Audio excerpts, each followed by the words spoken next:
Hi everyone, it's B. Today we are joined by another special guest. Patrice is the former courtside reporter for the De La Salle Green Archers, and at the same time, she is sharing her journey and faith through social media as a content creator. Hi Patrice, thank you so much for making time. Hello, Bianca. Thank you so much for having me. I'm very excited to be here Okay. today. I would like to ask, as a fellow courtside reporter, you're constantly in fast-paced environments. How does your faith help you stay calm and composed under pressure? That is a good question. Honestly, if I didn't have my faith, and you understand also how high stress and fast-paced environment is, I would have had like panic attacks every single game because like in the moment, it almost feels like you're on autopilot and you're basically relying on just like your instincts because it's like very overstimulating. The lights, the sounds, paying attention to so many different things. And so I would say my faith was really my anchor and my foundation when it came to like my whole courtside reporting career because I couldn't have even landed the job without just the blessing from God. It was really such a huge blessing because I'd like to also share like I had no background in like communication, hosting, whatsoever. I was just really passionate, I guess, about like sports and like, I was a big fan of like the La Salle sports, like the athletes and the teams and stuff. And so I would say it really grounded me in such a way that it just formed every single like reason behind every single action that I would do, like why I would do the things I do, and that gave me a greater sense of purpose. Like what like definitely of course you're there to tell like the athlete stories, but you're also like my overall life's purpose is still being fulfilled through this career that I was given the opportunity to have because I was still able to like establish relationships, like really solid long-term relationships with the athletes wherein they would inspire me to be a better person and also lead me closer to God because a lot of them, were very strong. Actually, who you interviewed earlier, before you mentioned you interviewed like Earl also, like a lot of these athletes we've had really nice conversations with about their faith and how it guided them and how it drives them and stuff. And even though I'm not an athlete myself, like it's still so inspiring to see and the messages that they would convey, whether that's individually or as a team. It's like it was really like how do you say, like aside from inspiring, it was like something that I want to apply into my own life. And it really made me also excited to share about like my own faith as well. Okay, that's great. So I like how you said na it's very fast-paced in our field. So I want to ask Patrice, was there a specific moment in your career or in your life where you specifically felt God's hand guiding you? Good question. Actually, in everything, but there would be moments, of course, the highs. You definitely feel it, like, wow, I'm so blessed, and like, thank you so much, God. But then the more underrated moments are really like the lows when you're feeling, down, when things don't go your way. That's when you really come to realize that like there's no one else that you could really rely on fully. Of course, you have your loved ones too, naman. But then, like deep down, like internally, I really felt that, for example, when the team would lose or after my second year doing courtside reporting for the Green Archers, after we got second place, so we lost the championship. Like that was like really painful and really heartbreaking. And so, there's nowhere else to turn at that point, and it's very easy to be negative and question. But then when I look back now, it's like, wow, like God really had a plan, like such a much bigger plan that you didn't even realize it in the moment. And so I would say that applies to so many different situations and hardships that I've experienced in my own life, where it's like you're gonna question it so easily and you don't understand like the bigger picture. But then eventually it's like it's something that you kind of like improve at. Like eventually you're gonna start handling these types of hardships and challenges once you encounter them again with so much more like patience and understanding, and it also allows you to just become a better person overall because of the foundation of your faith, that it's like, okay, it's part of God's bigger plan. Like I know there's something bigger here, and like it's something that you pray about and like you talk to God about like constantly. So that's something that I've learned to do, and that's how I've been able to like manage and handle any curveballs life throws at me these days, because really like my faith is something that I can't live without, and it's really my foundation. Yeah. That's great. So you mentioned also how being in sports media could be very competitive. So how do you stay grounded despite everything that's going on around you? Well, there's a lot of like practical ways that I personally like to stay grounded. Like when I go on camera, I always say like the Come Holy Spirit prayer right before saying my report. Like if you see me like in front of the camera and I'm muttering to myself, you think I'm practicing my report, but I'm actually like saying that prayer. And I usually just repeat it to myself all throughout like the game, like, let's say that I cover and stuff. It's really those like small prayers throughout the whole thing that really make you stay like in the moment. Because like what I said earlier, like sometimes you're just floating and like autopilot because it's so like overwhelming in the moment. But then sometimes when you remember to just like take a moment to breathe and to pray and like ground yourself and be like, okay, wait, let me stay in the moment, like be present. But prayer is really the best way for me to do that. And then like what I said, any type of hardship or anything, of course I open up to my family about it, my loved ones. I'm very blessed also to have like such a huge support system, and so it's really such a blessing, and that's something for me that I'm really grateful for. And I always like try to express gratitude like to God for that, because it's like I wouldn't have gotten this far like without them as well. But yeah. That's great. So Patrice, I'm just wondering, was there a specific conversation with a player about your faith that you couldn't seem to forget?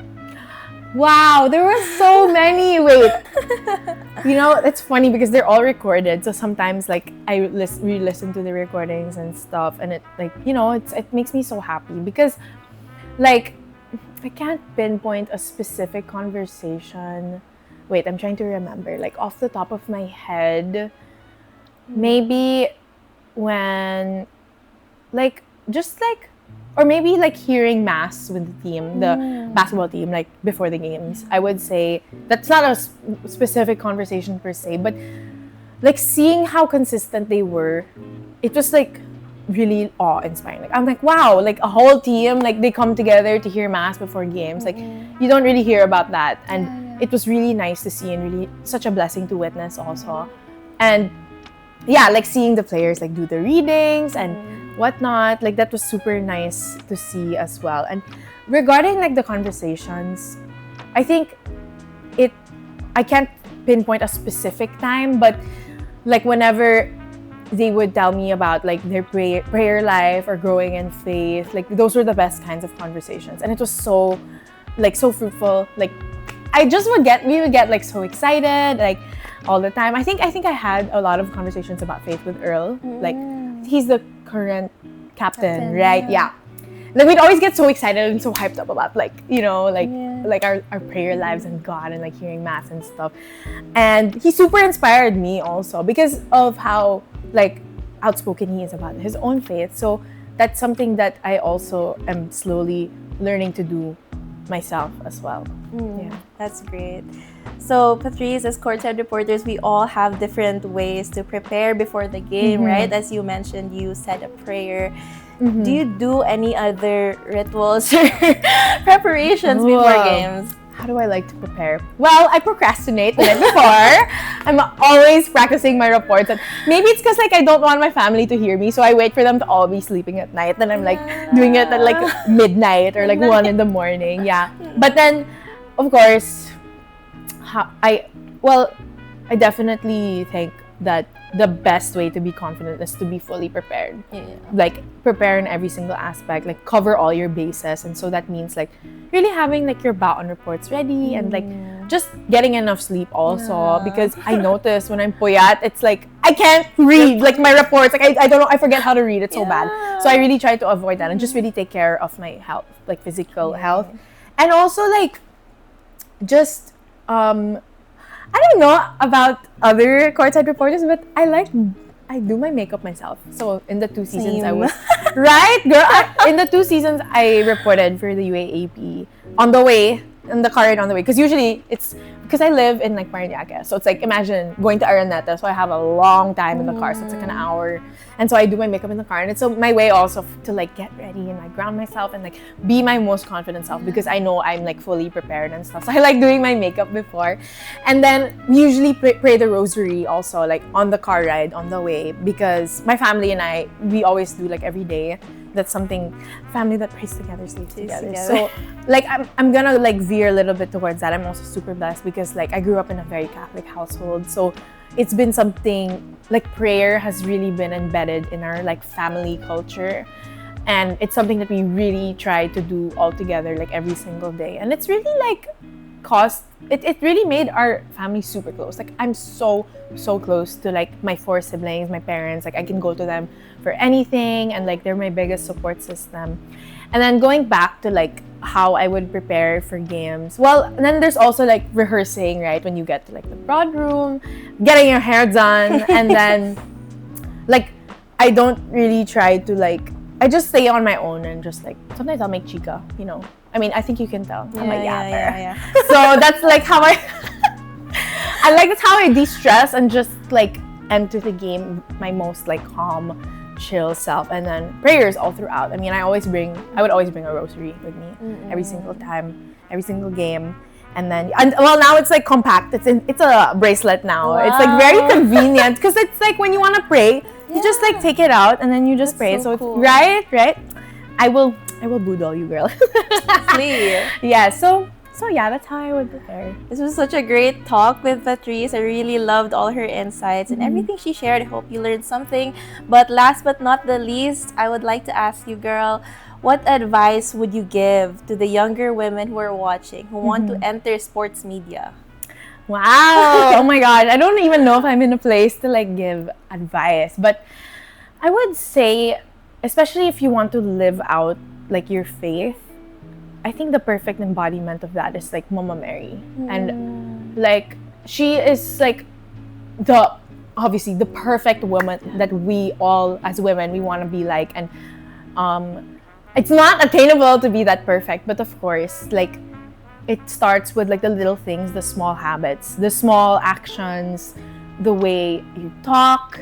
My parents are gonna side eye me because the way you dress, and all the little things, and slowly these small actions and small habits will start to dictate like your overall character. And so another thing like related is like something that I learned being courtside is that like being kind like really goes a long way. No matter how small you think like this gesture is gonna be for somebody, you never know if it's gonna like allow an athlete to finally put down their burdens, or it's the spark that they needed to like make a better change, or like, you know, something that really motivates them, because you never know the impact it might have on somebody. So that's something that I always repeat, that it's like always be kind to every single person that you encounter, because it's not because you want it to necessarily to like come back to you, but because like you just overall want to be a good person, like how Mama Mary was, and like the values and the virtues that she embodied. That's really like something that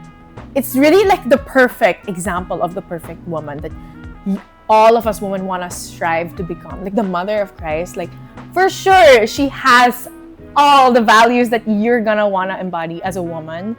And like also she's your mom, so it's like it's almost like asking your mom for help, especially on the spiritual side. When I feel like super lost and like super burdened and stuff, it's like she's your mom, she's gonna take care of you. So it's like whenever you're feeling like stuck or helpless and stuff, just call on your mom for help, and she is literally the mother of God, so she's gonna make utos God to like help you out. So it's like that's really how I try to see it, because I also have like a super like beautiful relationship with my mom, and it's like she's a Catholic formation teacher, so of course like we're very, like what I said, our household's like super like prayerful and stuff, and it's really like she's really the heart, right, of the family. And that's mainly also like because of her leading by example. So me and my 3 sisters also like try to follow the example that she set, because it's like sometimes I'm just like, wow, like seeing how like she talks about her faith, and like she literally, obviously she knows every single Catholic fact like you could ever possibly know. Ask her any question about it and stuff, and that